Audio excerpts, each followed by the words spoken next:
Marami sa ating mga kababayang Yamashita Treasure Hunters ang nagtatanong kung nasaan daw ang Yamashita Treasure na naitago sa mga creek.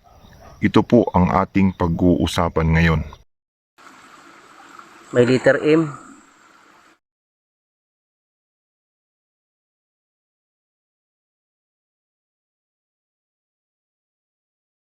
Ito yung lock point niya. Yun o, madala na. Letter M. Sa mga bato dito na. Ito talaga. Imitation talaga ito.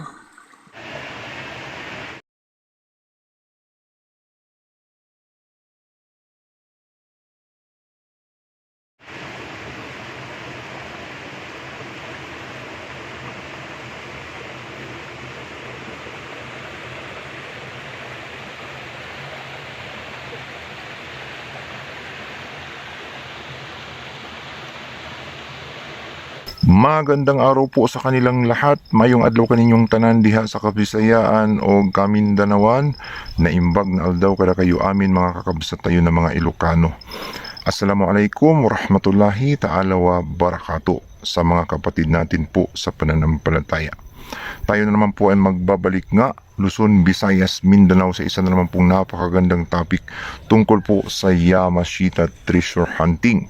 At ang ating topic nga na napili na ibabahagi sa inyo ay tungkol nga po dito sa napakaraming katanungan ng ating pong mga kababayang treasure hunter na nagtatanong nasaan daw ang kayamanan sa nadiskubre nilang mga sign markers sa may mga maliliit na sapa o sa mga creek. Ito po ang ating pag-uusapan ngayon. Pero bago yan, tayo po muna ay magpapasalamat sa lahat po ng ating mga tagapanood, mga subscribers, bashers, haters. Maraming salamat po sa patuloy po ninyong pagsuporta sa akin pong videos. At sa lahat po ng hindi pa nakapag-subscribe, pakipindot na lamang po ang subscribe button sa ibaba at ang notification bell para updated po kayo sa mga susunod kong i-upload. Dadako na po tayo sa atin pong topic sa araw po na ito tungkol po sa mga itinatanong sa atin ng ilan po sa ating mga kababayang treasure hunter tungkol sa mga nadiskubre nilang mga sign markers ng Yamashita Treasure at natagpuan po nila ito sa mga sapa or maliliit na sapa, mga creeks na kung saan may itinatagong kayamanan, sikreto. Ito po ay ayon sa Yamashita Treasure Code. Ito pong mga markers na kanilang natagpuan ay kumpirmado nga ito na nakalagay sa mga libro ng mga Japanese Imperial Army sa kanila pong pagtago ng mga kayamanan. Ilan po sa mga natuklasan ng atin pong mga kababayang Yamashita Treasure Hunter ay itong mga cross na sign, parang plus sign, no? Cross, at ito pong mga letter M, no? Ito po ay nagsasabing ang kayamanan ay nasa tubig, ang kayamanan ay nasa creek or maliliit na sapa. Ganun pa man, kahit alam natin na ang kayamanan ay nasa maliit na sapa, nasa tubig, nasaan? Ano ang mga palatandaan na naroon ang mga sikretong itinatago ng mga Japanese Imperial Army? Base po sa mga karanasan na ibinahagi sa atin ng atin pong mga kababayang Yamashita Treasure Hunters na nagbahagi sa atin ng mga ideas na pwedeng ma-share sa inyo na nakakuha sila ng Yamashita Treasure, mga gold bars sa may gilid ng sapa, gilid ng creeks or mismong sa creek, ay atin isa-isahing ibahagi sa inyo kung nasaan ang tumbok ng Yamashita Treasure o mga gold bars na ibinaon, itinago dito po sa mga creek na ito o sa may tubig. Ilan po sa mga Yamashita Treasure Hunter na nakakuha na, nakarecover na, ay nag-share, no, ng mga ideas tungkol po dito. At bukod dyan, yun pong mga sign markers na natagpuan ng atin pong mga kababayang Yamashita Treasure Hunter na nakikita natin sa video ay positibong nagtuturo ng kayamanan mismo sa tubig nakababad or nasa creek mismo nakalagay. Yun po ay ayon sa nakasulat sa Yamashita Treasure Code.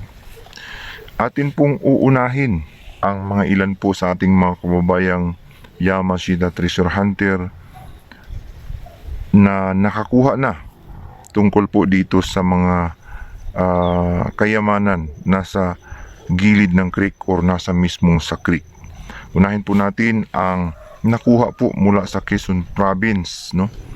Na kung saan nakuha nga ang Yamashita Treasure distansya mula sa sign markers at sa gilid lamang ng sapa, no, or creek na nagkurbada o parang letter U na mayroong nakadugtong na maliit na sapa na naka-letter Y. So madalas ito po ay nakakurbada, letter S, letter U at naka-letter Y na mga sapang maliliit or sapang malalaki na may nakadugtong na parang naka-letter Y nga, ay dito nga na-recover ng atin pong kabayang Yamashita Treasure Hunter ang ilan po sa napakaraming gold bars at kasama ang Buddha. May ilan pang mga precious stones, uncut precious stones at mga iba't ibang mga mahalagang bagay na Yamashita Treasure. Ito nga ay mula sa mga marker sign ay 50 meters, no? Mula po sa mga nagkumpulan na mga marker ay malayo pa, no, bago niya ito natagpuan, at ito nga ay nasa gilid ng sapa at walang sign na palatandaan sa itaas, maliban sa ang lupa ay kulay dark gray sa ilalim na kung saan yun ang nag-iiba at yun sa itaas ay iba din, no? Normal lang na lupa. Siguro ang tunnel nila ay hindi galing sa itaas. Ito po ay pagapang, padrift, no? Mula po doon sa mga sign markers. Mayroon naman, no, na naka-recover na dikit lamang sa sapa. Ito po ay na-recover mula sa Visayas na kung saan may mga sign markers din na nasa tubig ang Yamashita Treasure. Kabilang dito ang sign na isda na nagsasabing ang Yamashita Treasure ay nakatago sa pinupunduhan ng tubig kapag kaisda. Waterbank Treasure, kung saan pumupunta ang tubig, pumupundo ang tubig, dumadami ang tubig, ay naroon nakatago ang pinaglalagyan ng Yamashita Treasure o gold bars. Ito nga ay nakuha ng treasure hunter mula po sa Visayas, no? Ilan ang distansya mula po sa mga sign markers? Ito po ay mismong nasa mga sign markers na isda. Dikit lamang. Wala pa sigurong mga 3 meters sa paligid ay nagkumpulan ang mga bato na nakasarado, nakalak. At doon nga sa ilalim ng nakalak na mga bato ay naroon po ang box, 2 kahon na nakuha ng atin pong kabayan mula po sa Visayas. Yun po ay ayon sa kanya na nagbahagi po sa atin ng impormasyon na nakuha nila ang 2 kahon sa gilid mismo ng sapa o maliit na creek. So, 2 na ang nagbahagi sa atin tungkol po sa kanilang mga na-recover na mga gold bars o Yamashita Treasure dito po sa may mga creeks o maliliit na sapa. Din ayon po sa nakalagay sa Yamashita Treasure Code na kapag nakakita tayo ng mga letter M, no? Yung pong pinadala sa atin na video na nadiskubre niya yung parang may nakaukit sa bato na mga letter M na tatak markers na nagsasabing ang treasure ay mismong nasa tubig. Pag sinabing nasa tubig, ito po ay nakababad, no? May supply na tubig na dumadaloy. At dalawa po ang recovery operation kapag sa creek. Kapag ang Yamashita Treasure ay nasa creek, ayon po sa libro, ay nasa gitna at nasa gilid ang recovery operation. Mayroon pong mga Yamashita Treasure na mismong kung saan dumadaloy ang tubig ay naroon ang mga gold bar sa ilalim. Ito po ay dinipinsahan ng mga batong palanas, no? Parang mga ordinaryong bato na napakasulid na parang semento, na ito po ay yari ng mga Japanese Imperial Army mula po sa sangkap na mga bato ginamitan ng chemicals, pinatigas at doon po inilagay ang Yamashita Treasure mismong sa kung saan pumupunta ang tubig. At hindi ganun ito kalalim sapagkat bato ang ginamit na pangdagan para po maproteksyonan sa mga baha o pagdaloy ng malalakas na tubig. Ito po ay nakalagay mismo sa recovery operation ng Yamashita Treasure Code na mismong sa gitna ng creek, at ang pinaglagyan nga ay parang mga bato, no? At dinaganan ito, at yung iba ay posibleng may mga konkreto rin na takip o mga bato na takip. Yun po ang ginamit ng mga Japanese Imperial Army bilang pangprotekta sa kanila pong itinagong kayamanan mismong sa gitna ng dinadaluyan ng tubig. Yan po ang unang recovery operation. Pangalawang recovery operation ay sa gilid, no? Kapag nakakurbada, no, ang sapa ng parang letter U, ay nasa gilid mismo ng parang sapa-sapa ang sikreto ng Yamashita Treasure. Yan po ay may mga palatandaang bato nakatapat mismo sa gilid ng sapa. At ayon sa bato ay nasa gilid kung saan natapat ang mga batong ito na malalaki ay distansya sa gilid ay naroon ang Yamashita Treasure na walang sign. Karamihan kasi ng mga Japanese Imperial Army, kaya sila pumupunta sa mga creek at sapa, ay gumagamit sila ng tubig na pangpatigas sa kanila pong mga ginagawang konkrito upang hindi sila mahihirapan na maghakot ng mga kasangkapan at kumuha ng tubig, no? Ang tubig kasi ang pangunahing gamit kapag tayo po ay nagkonstruksyon, kaya doon sila nag-uumpisa na gumawa ng mga takip at paggapang sa gilid. Sa gilid, distansya ng ilang metro. Mayroong iba ay 25 to 50 meters ang distansya sa gilid ng sapa bago nandoon ang Yamashita Treasure o mga gold bars na kung saan nakababad sa tubig o may supply na tubig. Ito nga po sa kadahilanang kailangan nilang ibabad ito sa tubig ang mga gold bars upang maging presko o ginawa nilang preservatives. Kailangan kasi ng mga gold bars ng malamig.